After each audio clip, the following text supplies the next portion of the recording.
Yo, what's good YouTube? It's boardzy, and before this video starts, I want all of you guys who haven't already to like and sub the video because I care a lot about my virtual numbers that I get on the internet and the impressions. So if you guys can make my impressions and virtual numbers go up so my virtual ego can go up as well, that would be much obliged. Enjoy the video. Yo, what's good YouTube? It's boardzy, and in this video we're going to be doing a comparison of two of my favorite ambi mice right now. The Cooler Master MM710 and the Finalmouse Ultralight 2. And a lot of you guys might think that these mice are pretty similar, but they actually have a different purpose and serve different types of gamers. I'll get into that later, but for now I'm just gonna go over the aspects of each mouse itself. Both of these mice weigh 53 grams, but the Finalmouse obviously comes with infinity skins, and that will raise the weight if you choose to put them on. But myself, personally, I don't. And the MM710 is also 53 grams, but it feels a lot bigger in your hand than the Ultralight does. It's because of the hump in the back. You can see it, while the Ultralight doesn't have that. It's a low profile, or yeah. So the clicks on both of these mice are very good. I'll go over them.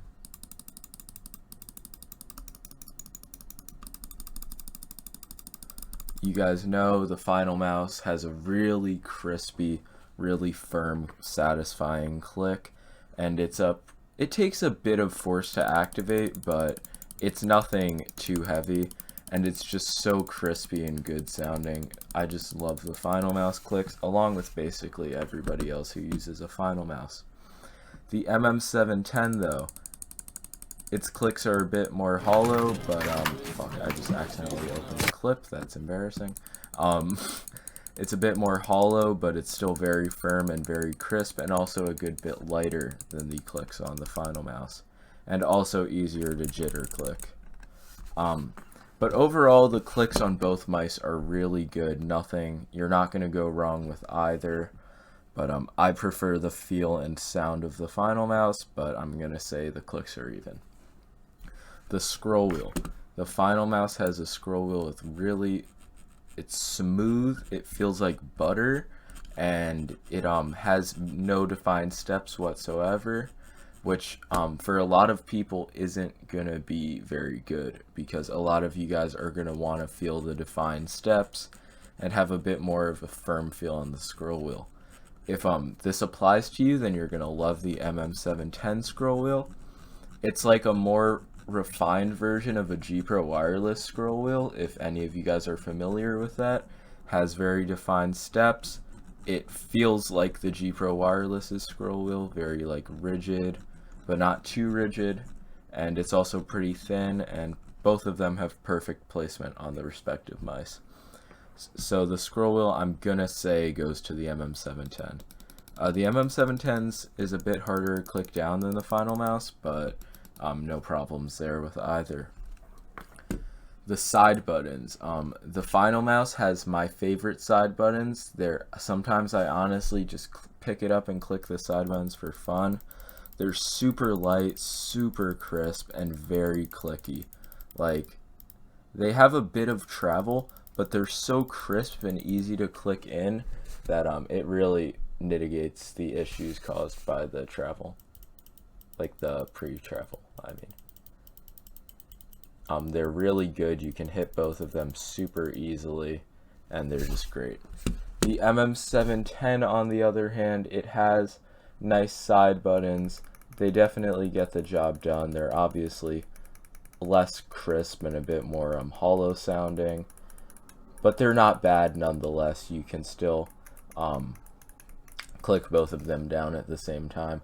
And if I had to say, they get the job done for a side button, while the Finalmouse goes like above and beyond, like just the best side button experience imaginable.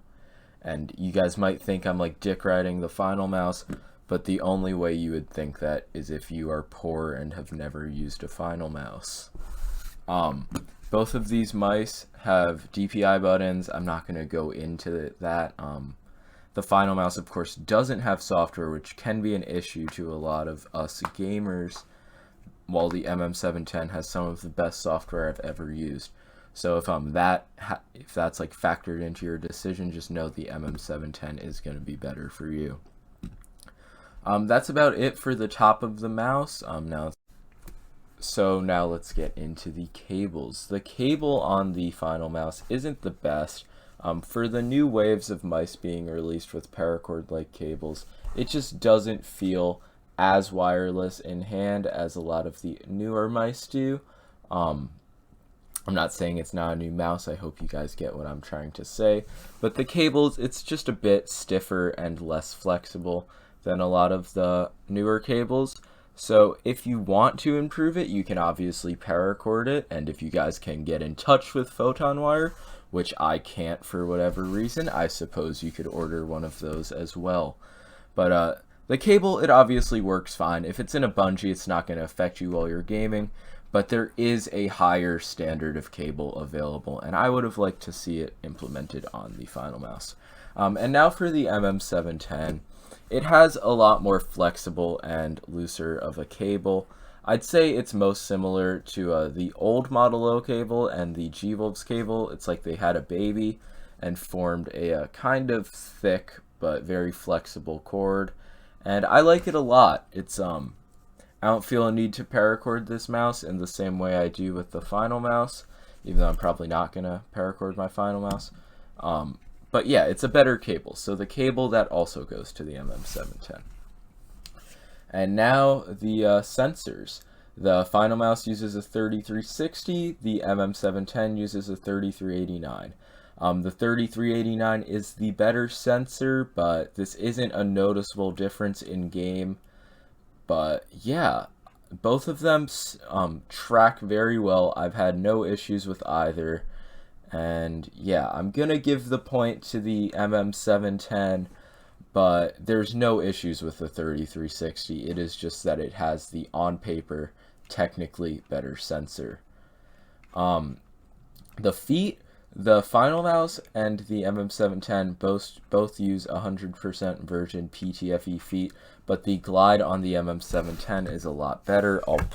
I'll give a little glide test of each. I'll put it in the mouse bungee so you can see. Okay, wait, that was awkward.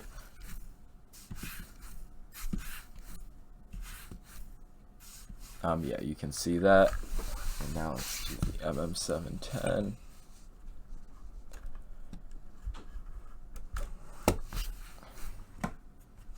I'm putting in around the same amount of force. So I hope you guys know that I would never like rig something in favor of a mouse. You guys, holy shit, you guys can see that it's just gliding a lot faster. So it does have the better feet, even though they're supposedly made out of the same material, which kind of confuses me, but I don't know. The MM710 has the better feet as well. Now let's get into the shape. The Finalmouse, shape and size. The Finalmouse is 53 grams, or 52 grams, as I said before, and it is a very small mouse made for either people with insanely small hands or people who use a fingertip grip. My personal grip with the Finalmouse is a fingertip grip, and yeah, you guys can see my palm is not making contact with the mouse.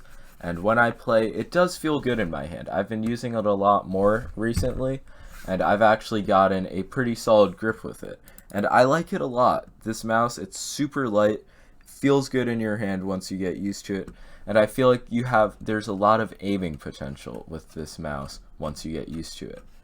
Now let's get on to, well, it's obviously an ambi mouse, and yeah, you guys can see the shape for yourself. My thumb, it rests around right here, which allows me to hit both of the side buttons very easily. And yeah, this mouse is made for fingertip grip. The MM710, on the other hand, it's not made for people with very small hands, despite its short length. It's actually made for people with bigger hands because it has this it has the hump in the back, which really does fill up a lot of space. So it's made for claw grip, obviously, but you can also fingertip it, which is what I've tended to do, but I also have let myself claw grip it at other times. I'm sure you could palm this mouse pretty easily as well if you have medium to large hands, but if you have small hands, it might not be the best for you, but you could definitely still experiment with it. But I feel like the Finalmouse would be the better option, cost permitting. And that brings me into the final thing, the price and availability. The Finalmouse is going to cost you $120, and the only place it's available is Max Gaming, while the MM710 is $50, and it is available everywhere.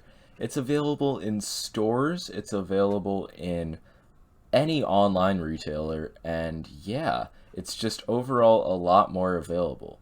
And something I don't think I hit on, the MM710 is also a lot wider, which makes this shape a lot safer for most people. So yeah, really in general, the MM710 is going to be a better bet for most people because of how cheap it is. So it's very budget friendly, and it has a lot of better qualities than the Finalmouse does. It has holes on like half of the side, which is something I didn't hit on, which I've found to like a lot, but I still like having holes throughout the entire side a bit more. So yeah, my final verdict is going to be the Finalmouse can potentially be better for a small subset of people, but in general, the MM710 is a much better mouse, and especially when you factor in the price, I don't think there's really any beating the MM710. It's my new main mouse, personally. So yeah, that's going to be all for this video. I hope you guys came away with some knowledge, and as always, make sure to like and sub, and thanks for watching.